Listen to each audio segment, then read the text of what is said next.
प्रदीप शर्मा, मैं district president daily wager association district Poonch से belong करता हूं।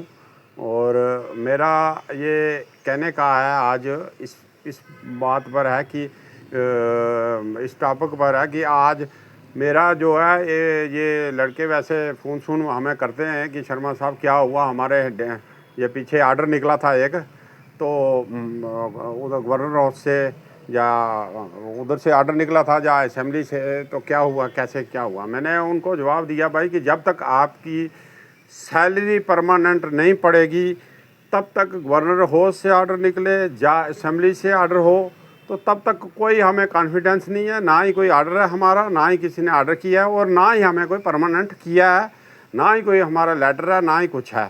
तो अगर ये होगा, अगर परमानेंट पॉलिसी, तभी हम सोचेंगे कि जब तक हमें वो नहीं मिलेगा, ये इसका सैलरी नहीं मिलेगी परमानेंट की, तो तब तक हमें कोई अनकॉन्फिडेंस है, सारा कुछ फेक है, सब जो भी मोबाइलों पर चल रहा है सब जितना भी है फेक है। बाकी कहने का मतलब है कि हमारी स्टेट में ऐसी हालात बनी है, देखो हमारी स्टेट की इतनी बुरी हालत बन गई है, इतनी हालात है कि देखो उधर उत्तराखंड में, यूपी में योगी आदित्यनाथ जी जो हैं, उन्होंने क्या किया कि एक प्रयागराज का मेला लगाया, और मेला लगाने से उन्होंने क्या किया, वो भी एक चीफ मिनिस्टर हैं उधर के यूपी के, तो उन्होंने मेला लगाया और बाहर वर्ल्ड को भी इनविटेशन दिया, अपने भारत वर्ष को भी इनविटेशन दिया प्रयागराज में कि आओ स्नान करो, और पूरी फैसिलिटी दी उन्होंने।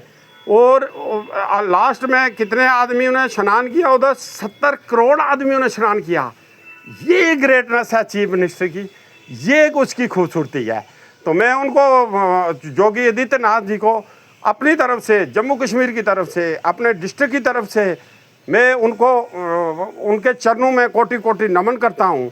और ऐसे चीफ मिनिस्टर को मैं सैल्यूट करता हूँ कि जिन्होंने आज तक, मैं कहना चाहता हूँ कि आज तक हमारा जो डेली विजर है, इस वक्त 30 साल हो गए, तो 60,000 बंदा जो है डेली विजर परमानेंट नहीं हो सका। ये बड़े दुख और बड़े अफसोस और बड़े शर्म की बात है कि आज तक जो भी हुआ वो भी कहता रहा कि ये लेटर निकला, ये हुआ है, ये हुआ है। तो मैं कहता हूँ कि ऐसे ऐसे लोग होने चाहिए हमारी स्टेट में। छोटी छोटी बातें हैं उनको लेकर बहुत बड़ा खींच लेते हैं, तो जो लोगों के मसले हैं वो वैसे ही उलझे पड़े रहते हैं। तो मैं कहता हूँ कि ऐसे सियासत, ऐसा काम नहीं होना चाहिए हमारी स्टेट में। स्टेट में वही काम होना चाहिए कि लोगों के भलाई के लिए काम होना चाहिए। और आज भी देखो यूपी में, योगी आदित्यनाथ जी जो हैं ऐसे चल रहे हैं कि कोई भी घर है जो किसी को भी प्रॉब्लम आएगी तो वो खड़े हैं उधर, किसी को, मेरे ख्याल में कोई प्रॉब्लम ही नहीं है ऐसी किसी को भी। तो ऐसे मैं कहता हूँ कि ऐसे लोग जो हैं सियासत में होते हैं और जो अपनी जिम्मेवारी को निभा कर चलने वाले लोग होते हैं, ये तो इनका ही जो है हम सोचते हैं कि यही लोग हैं अच्छे और इंसानियत और सच्चाई और नेक नीति के काबिल, यही लोग रह सकते हैं। बाकी ये है कि ऐसे लोगों को हम फिर सल्यूट करते हैं कि ये इन लोगों ने, देखो आज इस वक्त तक कोई भी ऐसा हमारी स्टेट के अंदर है, ये छोटा छोटा कोई प्रोग्राम, छोटा छोटा कोई तूफान आ गया, कोई कुछ ही हो गया, तो पूरा मैन स्टेट में लोग भी परेशान हो जाते हैं और स्टेट भी परेशान हो जाती है छोटी छोटी बातों पर, और तभी हमारी स्टेट तरक्की नहीं कर रही है, तभी हमारी स्टेट में ऐसा है। तो मैं कहता हूँ कि हाथियों को लड़ाई और घास का पीसना ये नहीं होना चाहिए।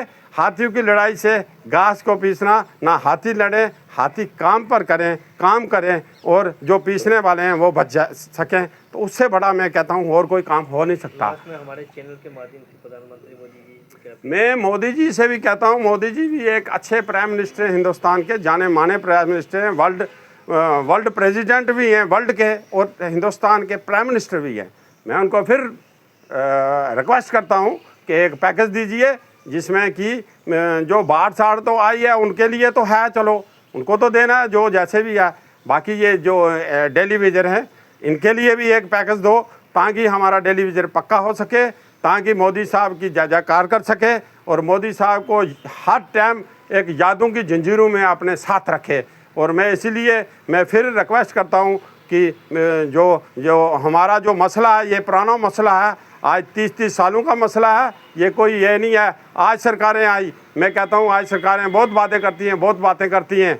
मैं कहता हूँ 30 साल पहले सरकारें कहाँ थी, ये आज बाढ़ें आ गई तो ये मसला 30 साल पहले का है। तो हमें बाढ़ों पर नहीं इस टेलीविज़न को देखना है कि बाढ़ आ गई तो टेलीविज़न का मसला जो है उसको पीछे रख दिया, बाढ़ का आगे कर दिया। बाढ़ का भी करो, जो उनको रिलीफ देनी है वो भी बेचारे हैं, उनको भी है, उसका तमाशा नहीं बनाना है, उसको काम करना है, उस पर तमाशा नहीं बनाना है, या कोई नहीं है उनका भला करना है। ये सबसे बड़ा धर्म कर्म इंसान का होता है। मैं यही कहता हूँ, फिर रिक्वेस्ट करता हूँ, जो इंसान काम करेगा, कार्य करेगा, किसी की सेवा करेगा, उससे बड़ा कोई हो नहीं सकता। वो ही है, टोटल दखलावा नहीं देना है, रियलिटी में उतरना है। Thank you.